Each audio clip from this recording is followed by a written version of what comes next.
கோயில் ஹராம் இப்போது மதம் பிடிக்க வைத்திருக்கிறது பலருக்கு இந்த வார்த்தை. கோயில் ஹராம் என்று கோயிலை இடிக்க கிளம்பி இருப்பதும், கோயிலை இடிப்பதற்காக எந்திரம் வாங்கி இருப்பதும், அதற்கு பொதுமக்களில் சிலர் பணமும் கொடுத்திருப்பதும், மதம் எனும் கொடும் தீ எந்த அளவுக்கு இந்த நாட்டில் பற்றி கொண்டிருக்கிறது என்பதற்கான கொடும் சாட்சியாய் பயம் காட்டுகின்றன. ரவாங்கில் கோயில் சிலைகளை அநியாயமாய் உடைத்திருக்கிறார்கள். ஒரு சமூகத்தின் நம்பிக்கையை, புனித கோயிலை வெகு எளிதாய் இடித்துவிட்டு போகும் அளவுக்கு இந்த ஜென்மங்களுக்கு போதித்த கடவுள் யார் என்ற கேள்வியே எழுகிறது.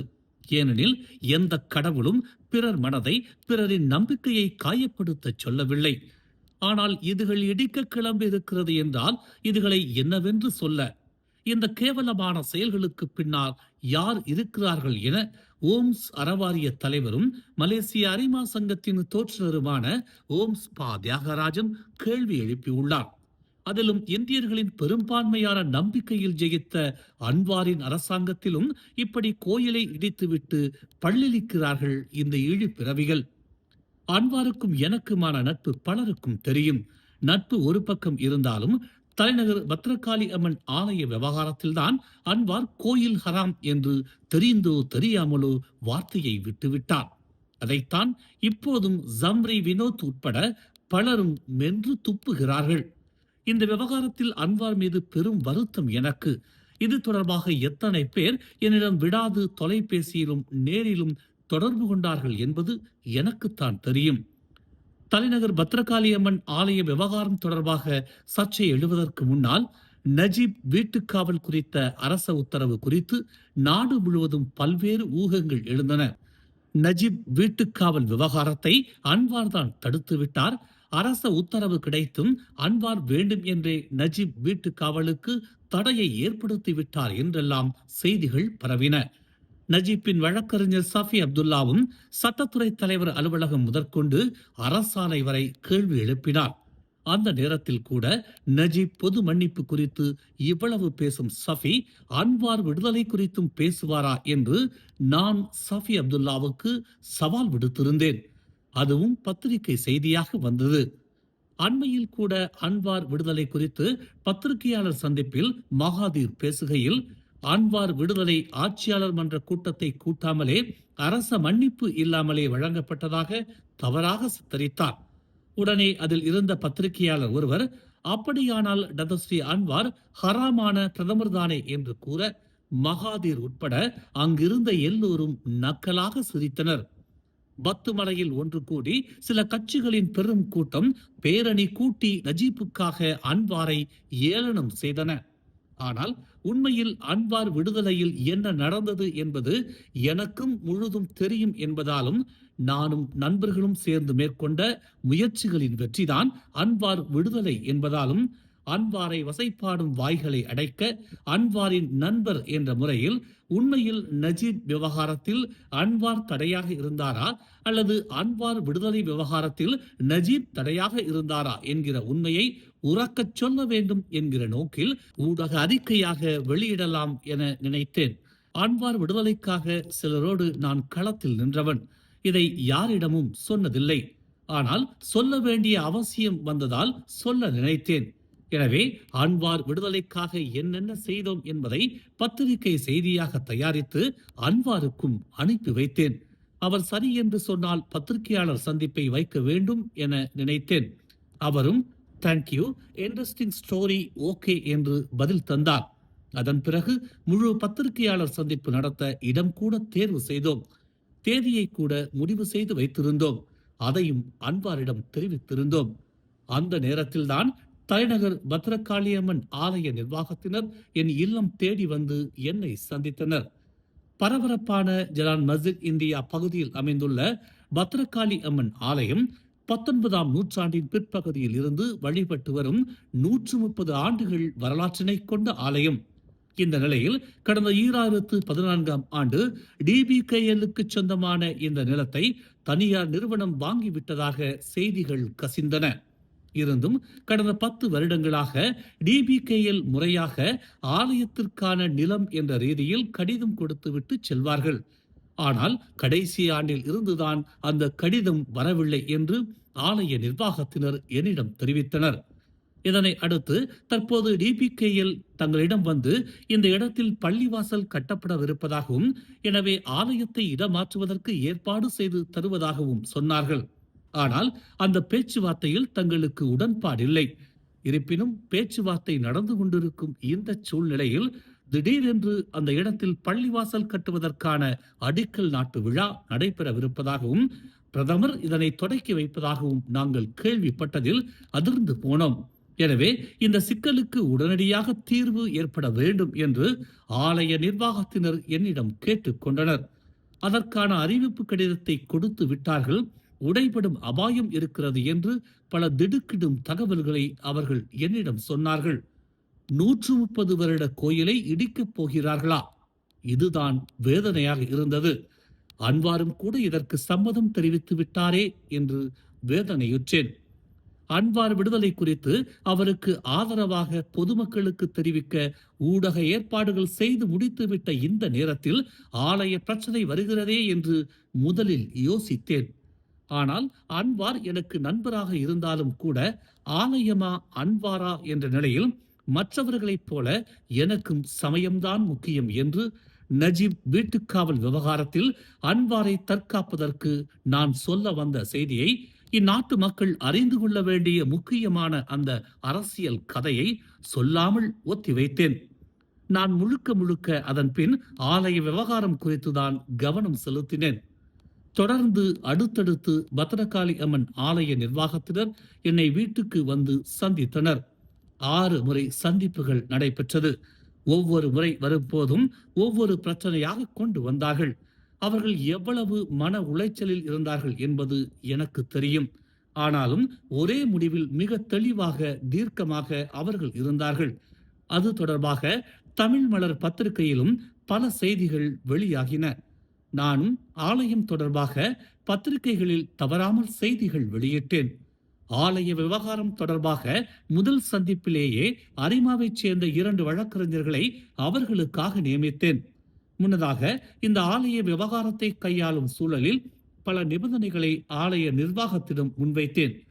பல பேர் இதில் தலையிடுவதற்கு வாய்ப்பு இருக்கிறது. பல்வேறு சிக்கல்களை உருவாக்கவும் வாய்ப்பு இருக்கிறது. எனவே ஒரு தெளிவான முடிவுடன் ஆலய நிர்வாகம் இருக்க வேண்டும் என்பதை தீர்க்கமாக வலியுறுத்தினேன். அவர்களும் அதற்கு ஒப்புக்கொண்டார்கள். ஆலயம் அந்த இடத்தில்தான் இருக்க வேண்டும், மாற்று இடம் வேண்டாம் என்று முதலில் தெரிவித்தார்கள். ஆனால் அது நடக்காத காரியம். அதே இடத்தில் இருந்தால் இரு சமய வழிபாடுகளிலும் இடையூறுகள் ஏற்படலாம். தொழுகை நேரத்திலும் பூஜை நேரத்திலும் சிக்கல்கள், அசௌகரியங்கள் ஏற்படலாம் என்று எடுத்து கூறினேன். இந்த விவகாரத்தை பொறுத்தவரை உங்கள் மீதும் தவறு இருக்கிறது என்பதை சுட்டிக்காட்டினேன். உங்கள் அலட்சிய போக்கும் ஒரு காரணம். ஜேக்கல் தரப்பினர் மீதும் தவறு இருக்கிறது. இந்து கோயில் இருக்கிறது என்று தெரிந்தும் நிலத்துக்கு ஆசைப்பட்டது அவர்களின் பெரும் தவறு. எனவே கவனமாக இதை கையாள வேண்டும் என்று நான் வலியுறுத்தினேன். அதன் பிறகு நடைபெற்ற கூட்டங்களிலும் இதையேத்தான் சொல்லி வந்தேன். கவனமாக கையாளுங்கள், உறுதியாக இருங்கள் என்று வலியுறுத்தினேன். இந்த சந்திப்புகளில் பல்வேறு கருத்துக்களை முன்வைத்தேன். ஆலய நிர்வாகமும் அரசு தரப்புடன் பேச்சுவார்த்தைகளை தொடர்ந்த வண்ணம் இருந்தனர். இதனிடையே ஆலயம் தொடர்பாக பல பத்திரிகை அறிக்கைகளை அந்த நேரத்தில் தொடர்ந்து கொடுத்த வண்ணம் இருந்தேன். என் உணர்வை எல்லாம் அதில் வெளிப்படுத்தினேன். அன்வார் தனது சமயத்திற்கு எவ்வளவு முக்கியத்துவம் கொடுத்து இந்த விவகாரத்தில் செயல்பட்டாரோ, அதேபோல் என் மதம், என் வழிபாடு, என் சமுதாயம் என்ற நோக்கத்தில் நானும் தொடர்ந்து குரல் கொடுத்தேன். ஜேகேல் பணம் கொடுப்பதாக இருந்தால் அதை வாங்க வேண்டாம், அதுதான் ஹராமான பணம் என அறிவித்தேன். பத்திரிகையில் தொடர்ச்சியாக எனது ஆதங்கம் வெளியானது. வேடிக்கை என்னவென்றால், எதிர்க்கட்சி பத்திரிகை என்று சொல்லப்பட்ட பத்திரிகை, அன்வாருக்கான பத்திரிகை என்று பலரும் சொன்ன பத்திரிகை, அந்த பத்திரிகையில்தான் அன்வாரை விமர்சித்து என் கருத்துக்களை முன்வைத்தேன். அன்வாரின் கவனத்திற்கு இது எடுத்துச் செல்லப்பட்டுள்ளது என்பதை நான் அறிவேன். அது யாரால் அன்வாரின் செவிகளுக்கு சென்றது என்பதையும் நான் அறிவேன். விடாப்பிடியாய் ஓம்ஸ் பத்திரிகை அறிக்கைகள் கொடுத்து கொண்டிருக்கிறார், ஓம்ஸ் கோபத்தில் இருக்கிறார் என்று அன்வாரும் நினைத்திருக்கலாம். இதற்கு மத்தியில் கோயில் உடைபட்டு விடக்கூடாது என்று நிர்வாகத்தினர் பெரிதும் அஞ்சினார்கள். நான், நீங்கள் பயப்பட வேண்டாம், நிச்சயம் நல்ல செய்தி கிடைக்கும், உங்கள் முடிவில் உறுதியாக இருங்கள் என்றேன். அந்த நேரத்து அனல் பறந்த சூழலை நம்மிடையே விவரித்தார் ஓம் ஸ்பா தியாகராஜன். அதில் உஷ்ணம் தெரித்தது.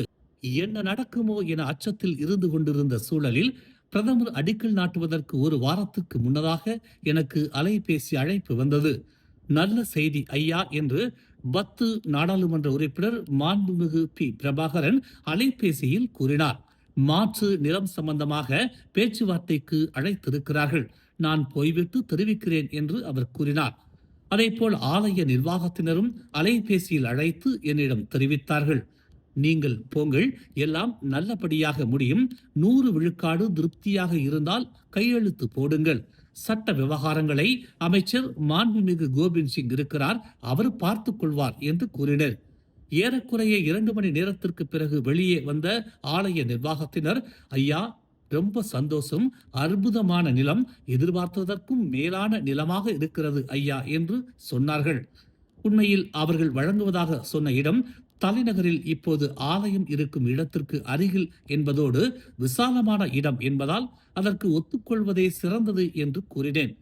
நல்ல இடம் என்றால் மகிழ்ச்சிதான், போய் கையெழுத்திடுங்கள் என்றேன். அதுதான் நடந்தது. அந்த சர்ச்சை முடிவுக்கு வந்தது. எல்லாம் வல்ல தேவி ஸ்ரீ பத்ரகாளி அம்மனின் பேரருளால் இந்த நற்காரியம் நிகழ்ந்திருப்பது மகிழ்ச்சியாய் இருப்பதாகவும், இந்த வேளையில் முதற்கண் பிரதமருக்கு நன்றியை தெரிவித்துக் கொள்வதாகவும், மேலும் அமைச்சர் பெருமக்கள், அரசு அதிகாரிகள், டிபிகேஎல், ஆலய நிர்வாகத்தினர், அரசு சாரா அமைப்புகள், ஊடகங்கள் மற்றும் சமூக ஆர்வலர்கள், பொதுமக்கள் உட்பட அனைவருக்கும் தமது நன்றியை தெரிவித்துக் கொள்வதாகவும் ஓம் ஸ்பா தியாகராஜன் கூறினார். கடந்த காலங்களில் ஆட்சி மாற்றத்திற்கு மிக முக்கிய காரணியாக இந்த ஆலய விவகாரங்கள் தான் இருந்துள்ளன. ஹிண்ட்ராஃப் எனும் மாபெரும் இயக்கம் உருவானதற்கு மிக முக்கிய காரணம் ஆலய விவகாரம்தான். கடந்த 2007ஆம் ஆண்டு பாடாங்ஜாவாவில் உள்ள ஆலயம் உடைக்கப்பட்டதன் காரணமாகவும், மதமாற்ற விவகாரம் எழுந்ததன் காரணமாகவும் தான் அந்த இயக்கம் தோன்றி மாபெரும் அரசியல் புரட்சியையே உருவாக்கியது. பரிசான் இனம் நீண்ட நெடிய சகாப்தத்திற்கு முடிவு கட்டியதற்கு காரணமும் இந்த ஆலய விவகாரம்தான். கெர்லிங் கோயில் விவகாரமும் பெரும் பரபரப்பை ஏற்படுத்தியது இங்கே குறிப்பிடத்தக்கது. இந்துக்கள் மத்தியில் பெரும் கொந்தளிப்பு நிலவிய சூழல் அது.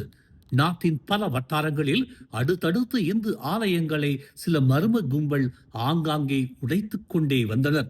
இந்த நிலையில்தான் கெர்லிங் கோயிலில் அந்த கயவர்கள் கை வைக்க வந்தபோது அது பெரும் சர்ச்சையானதை நாம் அறிவோம்.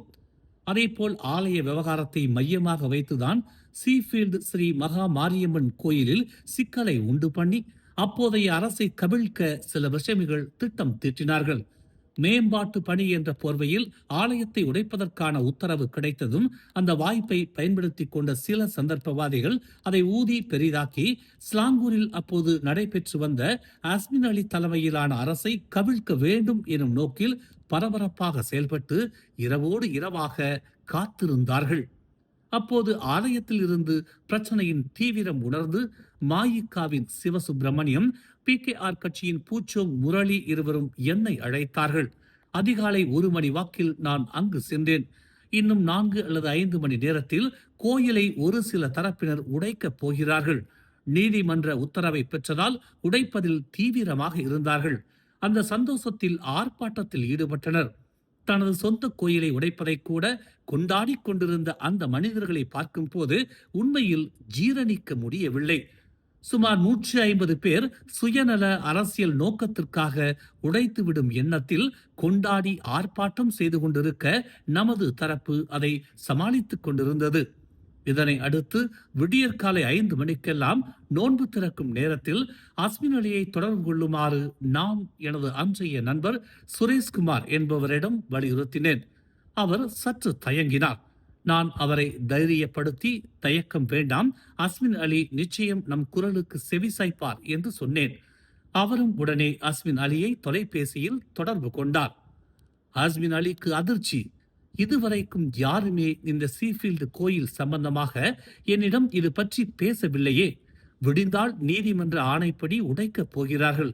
இந்த நேரத்தில் என்ன செய்ய முடியும்? ஃபாலோ தி புக் என்று அஸ்மின் அலி சொல்லிவிட்டு தொலைபேசியை வைத்து விட்டார். பின்னர் மனது கேட்காமல் அஸ்மின் அலி மீண்டும் ஒரு சில நிமிடங்களில் சுரேஷ்குமாரை அழைத்து என்னதான் நடக்கிறது என கேட்க, அரசாங்கத்தை அவமானப்படுத்தி மந்திரி பசாரையும் அவமானப்படுத்தி கோயிலை உடைக்கப் போவதாக சொல்லி ஆர்ப்பாட்டத்தில் ஈடுபட்டுக் கொண்டிருக்கிறார்கள். சில தரப்பினரோடு சேர்ந்து ஓம்ஸ் அதை சமாளித்துக் கொண்டிருக்கிறார் என சுரேஷ்குமார் அஸ்மின் அலிக்கு பதில் தர, அவரும் ஓம்ஸ் அங்கு இருக்கிறாரா, அங்குள்ள சூழலை எனக்கு படம் எடுத்து அனுப்புங்கள் என சொல்ல, சுரேஷ்குமார் அவருக்கு படங்களை எடுத்து அனுப்பியது மட்டுமல்லாமல் பாடாங்ஜாவா கோயில் விவகாரத்தையும் அவரிடம் எடுத்து சொல்லுங்கள் என்று நான் அவரிடம் தெரிவித்தேன். அது குறித்து முழு விளக்கம் அஸ்மின் அலிக்கு வழங்கப்பட்டது. 60 ஆண்டு கால சாம்ராஜ்யத்துக்கு முடிவு கட்டியது பாடாங்ஜாவா ஆலய பிரச்சனைதான். இன்னும் தேர்தலுக்கு சில மாதங்களே இருப்பதால் அதை சிதைக்க இந்த காரியத்தில் ஈடுபடுகிறார்கள். ஆட்சிக்கு களங்கம் ஏற்படுத்த பார்க்கிறார்கள். ஏற்கனவே பாடாங்ஜாவா ஆலய பிரச்சனையும் தேர்தல் நேரத்தில்தான் வந்தது. அதுபோல்தான் இதை நடத்த திட்டமிடுகிறார்கள் என்பதை அஸ்மின் அலிக்கு விளக்கப்பட்டது. பின்னர் அஸ்மின் அலி புரிந்து கொண்டார். பின் அவர் காலையில் அலுவலகம் வரச் சொன்னார்.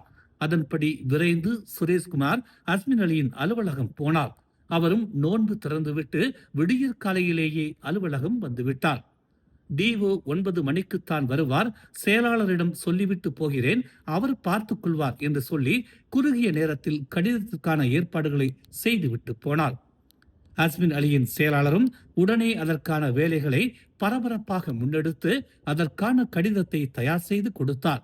மந்திரி பசார் டிஓவிடம் பேசிவிட்டார், உடனே டிஓவை போய் பாருங்கள் என்றார். அதன்படி 9 மணி வாக்கில் சுரேஷ்குமார் டிஓ அலுவலகம் செல்ல, உடனே டிஓவும் ஆலயம் உடைபடாமல் இருப்பதற்கான உத்தரவு கடிதத்தை சுரேஷ்குமாரிடம் வழங்கினார். முன்னதாக மந்திரி பசாரை சந்திப்பது தொடர்பாக சுரேஷ்குமார் தனது அலைபேசி வழி குறும் செய்தியை பகிர்ந்திருந்தார். இதனை அடுத்து YB குணராஜ் உட்பட பலரும் வருவதற்கு இணக்கம் தெரிவித்திருந்தனர். யாரும் வரலாம், ஆனால் காலை 6 மணிக்குள் வர வேண்டும் என்று அவர் குறிப்பிட்டிருந்தார். சுரேஷ்குமார் கடிதத்தை பெற்ற பிறகுதான் YB குணராஜ், நகராண்மை கழக உறுப்பினர் தீபன், செகு சேகர் ஆகியோர் இணைந்து கொண்டனர். பின்னர் அந்த கடிதம் முறையாக சமர்ப்பிக்கப்பட்டு ஆலயம் உடைப்படுவது தடுக்கப்பட்டது. அதோடு அந்த பிரச்சனை ஒரு முடிவுக்கு வந்தது. இப்படி சுமார் 6 மணி நேரத்தில் மிகப்பெரிய பிரச்சனையை, அதில் இருக்கும் நியாயத்தை உணர்ந்து எதையும் யோசிக்காமல், அது நோன்பு காலம் என்று கூட பார்க்காமல் தனது மந்திரி பசார் எனும் பதவியை வைத்து உடனே தீர்த்து வைத்தார் அஸ்மின் அலி. இந்த நேரத்தில் அவரின் செயலுக்கு நன்றியை தெரிவித்துக் கொள்கிறேன் என்று ஓம்ஸ் பா தியாகராஜன் கூறினார். அஸ்மின் அலிக்கு எந்த நிலையிலும் நான் ஆதரவாக இருந்தது கிடையாது. அவர் என்னை புரிந்திருக்கிறார், நானும் அவரை புரிந்து வைத்திருக்கிறேன், அவ்வளவுதான். ஆனாலும் இந்து ஆலயம் உடைபடாமல் இருக்க சமயோஜிதமாக உடனே அவர் எடுத்த முடிவுக்கு ஒரு சல்யூட் சொல்லித்தான் ஆக வேண்டும். உண்மையான மார்க்கத்தை கடைபிடிப்பவர்கள் இப்படித்தான் இருப்பார்கள். பிற மத மாண்பையும் மதிப்பார்கள்.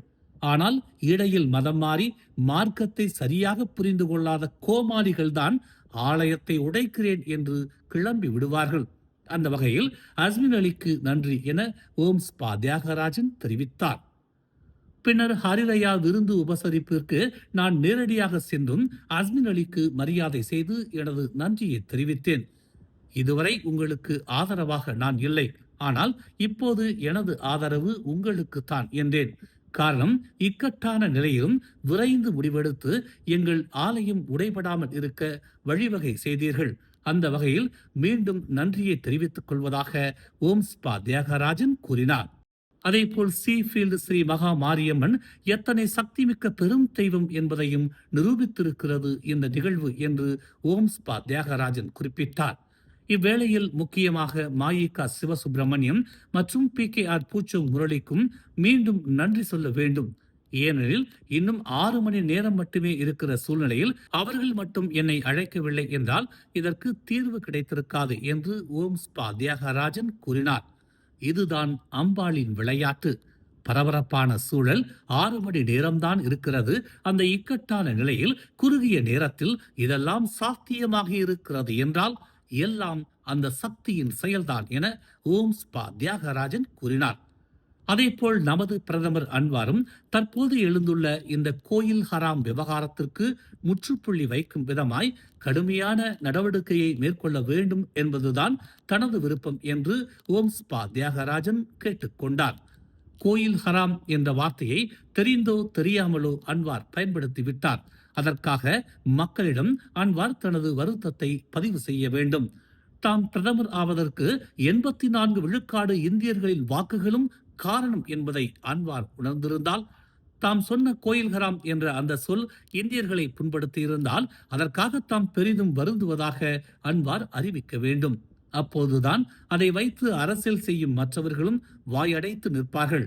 அன்வாரே வருத்தம் தெரிவித்து விட்டார் என்று பயந்து பேசாமல் இருப்பார்கள்.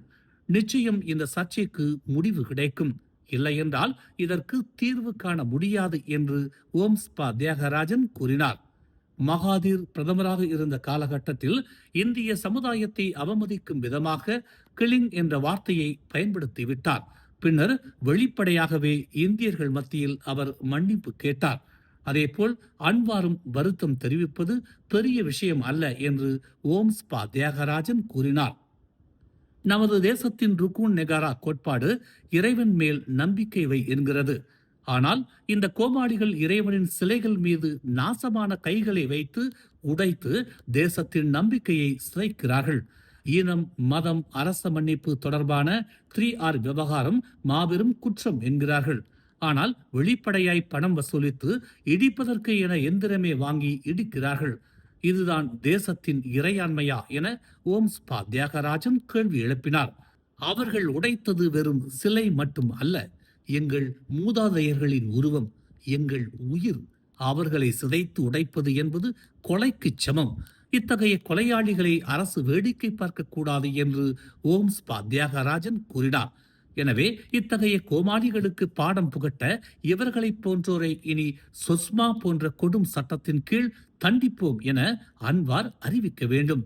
இது அரசு பிரச்சனை, அரசு தீர்க்கும். எனவே தனி மனிதர்கள், அரசு சாரா அமைப்புகள் என மற்றவர்கள் ஈடுபடுவதை தவிர்க்க வேண்டும். ரவாங் கோயிலை இடித்தவர்களை கைது செய்தார்கள். இப்போது அவர்கள் சுதந்திரமாக இருக்கிறார்கள். ஜாமீனில் வெளியே வந்ததும் அவர்கள் சிரித்துக்கொண்டே வெளியே வருகிறார்கள்.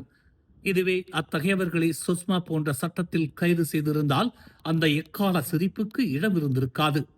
நாளை மற்றவர்கள் இது போன்ற செயல்களில் ஈடுபட பயப்படுவார்கள் என்று ஓம்ஸ்பா தியாகராஜன் சுட்டி காட்டினார். ரவிஜி சொன்னது போல, மலாய்க்காரர் என்று பாராமல், இந்தியர் என்று பாராமல் அரசாங்கம் உங்கள் கையில்தான் இருக்கிறது. பிரதமராகிய நீங்கள்தான் 3R சட்டத்தை மையமாக வைத்து விரைந்து அத்தகையவர்களுக்கு தண்டனை வழங்க வேண்டும் என்று ஓம்ஸ்பா தியாகராஜன் கூறினார். நம் சமுதாயத்தின் மீதும் சமயத்தின் மீதும் சிக்கல்கள் எழும் போதெல்லாம் திரைமறைவில் நமக்கு பேராதரவாக ஓம்ஸ்பா தியாகராஜன் எனும் மா மனிதர் இருந்துள்ளார் என்பதை அவர் சொல்ல சொல்ல நாம் அறியும் போது நமக்கு நெகிழ்ச்சியாய்தான் இருக்கிறது. ஆலய விவகாரம் ஹிண்ட்ராஃபாய் மாறியதும் அதற்கான பல சந்திப்புகள் நடந்ததும் இவரது இல்லத்தில்தான். அதற்காக இவர் சார்பில் உதவிகள் தாராளமாய் வழங்கப்பட்டதை பலரும் நினைவு கூறுகிறார்கள். அதேபோல் ஹிண்ட்ராஃப் மக்கள் சக்தியாய் மாறுவதற்கான சில சந்திப்புகளும் ஓம்ஸ்பா தியாகராஜன் இல்லத்தில்தான் நடைபெற்றது. இப்படி இந்த நாட்டின் அரசியல் வரலாற்றில் மாபெரும் அரசியல் புரட்சியின் சூத்திரதாரிகளில் ஓம்ஸ்பா தியாகராஜன் எனும் பெரும் சக்தியும் இருக்கிறது என்பது நம்மில் எத்தனை பேருக்கு தெரியும்?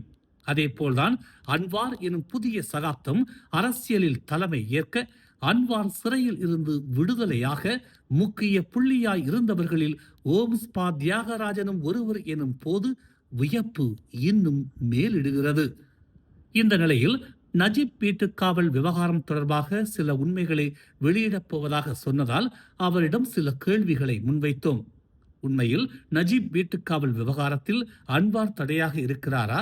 அன்வார் விடுதலை குறித்து முக்கியமான தகவல்களை ஊடக அறிக்கையாக நீங்கள் வெளியிடுவதாக இருந்தீர்களே, உண்மையில் நஜீப் வீட்டுக்காவல் விவகாரம், அன்வார் விடுதலை, இது தொடர்பாக உங்கள் கதைதான் என்ன என நாம் எழுப்பிய கேள்விக்கு ஓம்ஸ்பா தியாகராஜன் சில நிஜங்களை பகிர்ந்தார்.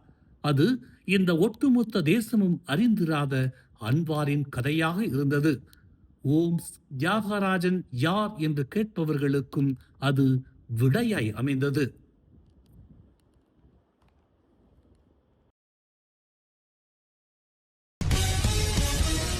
மேலும் செய்திகளை தெரிந்து கொள்ள தமிழ் மலர் இணையதளம், தமிழ் மலர் செயலி மற்றும் மலர் டிவி யூடியூப் சேனலை வலம் வாருங்கள். எங்களோடு இணைந்திருக்க மலர் டிவியை பதிவு செய்து கொள்ளுங்கள். உறவுகள் மகிழ்ந்திட விருப்பம் மற்றும் பகிர்வு சேவையை சொடுக்கிடுங்கள்.